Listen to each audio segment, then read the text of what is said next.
એટલે મધુસૂદનભાઈએ ભગવાનને કહ્યું કે પહેલાં ભગવાન તમે જમી લો. એટલે ભગવાને એક રોટલીનું બટકું લીધું, તે ભગવાન જમ્યા અને પછી મધુસૂદનભાઈને કહ્યું ભગવાને કે હવે તમે જમી લો.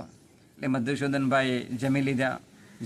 જમતા હતા તેવા વખતે તેમના પત્ની આવ્યા ને કહ્યું કે કેમ આજે તમે શાંત છો? દરરોજ તો તમે મને ટોકતા હતા, દરરોજ તમે વઢતા હતા, અને આજે તો તમે વઢતા પણ નથી. અને મેં જે ભોજન બનાવ્યું એની અંદરથી દરરોજ તમે ખામી કાઢતા હતા. આજે તો મીઠું વધારે પડ્યું, આજે તો મીઠું ઓછું પડ્યું, આજે તો મરચું વધારે પડ્યું. આવી રીતે તમે મને રોજ ટોકતા હતા, પરંતુ આજે તો તમે મને કંઈ જ કહેતા નથી, કંઈ જ ટોકતા નથી.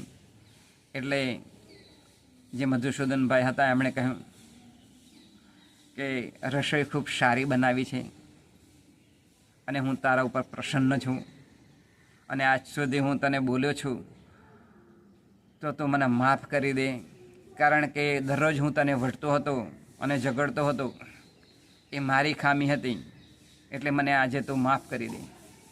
એટલે પેલા એમના જે ધર્મપત્ની હતા એમના મુખ ઉપર એ હાસ્યનું ઝરણું રેલાઈ રહ્યું અને પોતે ખુશ થઈ ગયા કે તમે આવું કોઈ દિવસ કર્યું નથી, એક પણ દિવસ એવો ગયો નથી કે તમે મારી સાથે ઝઘડ્યા ના હોય. આજે તમારી અંદર આટલો બધો બદલાવ. એટલે એક બાજુ મધુસૂદનભાઈ ભગવાનને જોતા જાય અને પોતે જમતા જાય. પોતે જમી રહ્યા.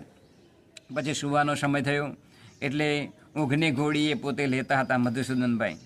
એટલે ગોળી આમ હાથની અંદર લીધી અને ગ્લાસની અંદર પાણી લીધું. તે વખતે જ ભગવાને કહ્યું કે આજથી તમારી ગોળી બંધ. એટલે ઊંઘવાની જે ગોળી હતી એ આ મધુસૂદનભાઈએ લીધી નહીં અને પોતે એ ઊંઘી ગયા ઘસઘસાટ.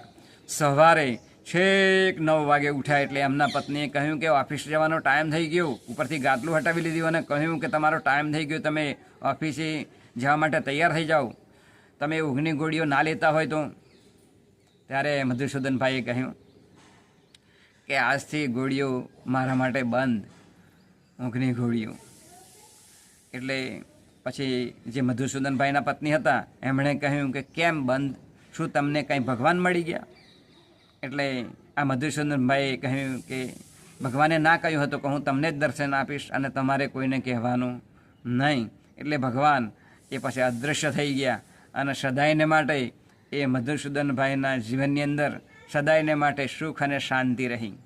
આમ આવી જ રીતે જો કોઈનો આપણે જો કોઈના પૈસા લેતા હોય